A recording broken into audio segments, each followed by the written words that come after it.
Welcome to our new blog. আমি প্রিয়াঙ্কা চলে এসে তোমাকে আবার নতুন একটা ভিডিও নিয়ে। দিনটা ছিল সরস্বতী পুজোর সানডে। এবারে সানডে মানডে দুদিনই সরস্বতী পুজো পড়েছে, তাই আমি সানডেতেই পুষ্পাঞ্জলি দিয়ে দেবো। আর এখানে আমি বোনের সাথে অলরেডি ঘাটে চলে এসেছি। আমরা গঙ্গাঘাটে পুষ্পাঞ্জলি দিই প্রতি বছরই। এবারও তার অন্যতা কিছু হয়নি। আর এখানে পুচকেও আমাদের সাথে চলে এসেছিলো, মানে দাদার মেয়ে। আর এখানে আমরা তিনজন মিলে সুন্দর একটা ভিডিও ক্লিপ নিচ্ছিলাম। আমাদের যথারীতি পুষ্পাঞ্জলি দেওয়া কমপ্লিট। এবার আমি চলে এসেছিলাম বাড়িতে, একটু আইব্রো করিয়ে এসেছিলাম। আইব্রো করা হয়নি, তাই দিনের দিনই করার তোলা আইব্রো, অ্যাপার লিপস এগুলো করিয়ে এলাম টুকটাক কিছু। আর এখানে আমি দুটো লেন্স এবারে কিনেছি, মানে প্রথমবার আমি লেন্স পরেছি। একটা হ্যাজেল কিনেছিলাম আর একটা কিনেছিলাম গ্রে। আজকে আমি ক্যারি করবো হ্যাজেলটা, কালকে তোমাদের সাথে শেয়ার করবো গ্রেটা। তো আমার মুখে কোনটা বেশি মানিয়েছে তো তোমরাই কমেন্ট করে আমাকে বলবে। আর এখানে আমি সুন্দর করে সেজে গুছিয়ে দিয়েছিলাম। হ্যাঁ, কোথায় যাচ্ছি তারাও বলছে। এই যে চলে এসছে নিনি, এনার সাথে আজকে বেরোচ্ছিল।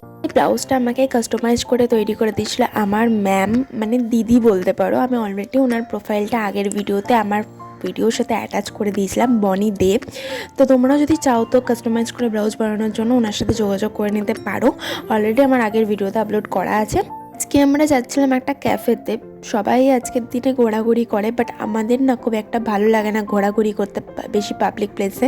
তো আমার মনে হয় একটা জায়গায় গিয়ে বসে বসে একটু আড্ডা মারিয়ে গল্প করে দিনটা কাটানো আমার মনে হয় বেটার, মানে আমাদের পার্সোনালি ভালো লাগে খুব।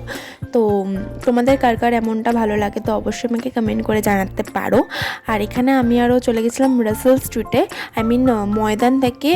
ময়দান থেকে একটুখানি যেতে হয় রাসেল স্ট্রিট, ওই পার্ক স্ট্রিট ময়দানের ওই কাছাকাছি টাইপের।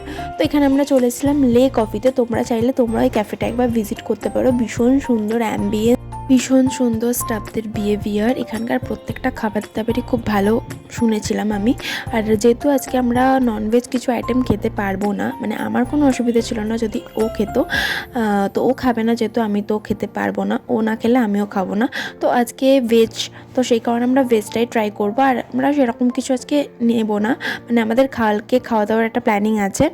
তো এখানে আমরা চলে এসেছিলাম। দেখো কত সুন্দর ক্যাফেটা, তোমাদেরকে একবার ঘুরিয়ে দেখিয়ে দিলাম আমি। আর এখানে তোমরা সব রকমের অপশন পেয়ে যাবে, ড্রিঙ্ক থেকে শুরু করে সব কিছু। আমরা এখান থেকে অর্ডার করেছিলাম দুটো ক্যাপুচিনো। জানো তো আমি একটু কফি বা একটু চা লাভার টাইপের। তো আমার মতন কারা কারা একটু আমাকে কমেন্ট করে জানিও তো। আর এখানে আমরা সুন্দর ভিডিও ক্লিপ নিয়েছিলাম যতক্ষণ না ক্যাপুচিনোটা আসছিলো না। এখানে ক্যাপুচিনো আর এখানে চিজ বল দুটোই দিয়ে দিয়েছে, আর দুটোই অসাধারণ খেতে ছিল। আর এখানে না বিকেল হয়ে যাওয়ার পর না টেবিলে একটা করে এরকম টাইপের ল্যাম্প দিয়ে দেয়। এই ল্যাম্পগুলোতে লাইট চেঞ্জ করা যায়। এখানে তোমরা নানা রকম ফটোও তুলতে পারবে। আমরা খুব সুন্দর সুন্দর ফটোও তুলেছি, আর বাইরেটাও ছবি তোলার অপশান আছে। আর এখানে আমরা চলে এসেছিলাম এবার বাগবাজার ঘাটে। এখানে মাকে দর্শন করে আমরা একটু ঘাটে বসে আড্ডা মারছিলাম। একা মানুষ, তাই আমরা দুজনেই দুজনের মতন করে টাইম স্পেন্ড করছিলাম, দুজনকে টাইম দিচ্ছিলাম। আর সরস্বতী পুজো কাটলেই যে যার অফিস, যে যার কাজ, আবার ফিরে যেতে হবে। আজকের মতন দিনটা এত সুন্দরভাবেই কাটলো। তো দেখা হবে আবার সোমবারের ভিডিও নিয়ে আসছি। তো আজকের মতন ভিডিওটা এইটুকু ভালো লাগবে, লাইক কমেন্ট শেয়ার করতে। আজকের মতন ডাটা, দেখা হবে পরে একটা নতুন ভিডিওতে।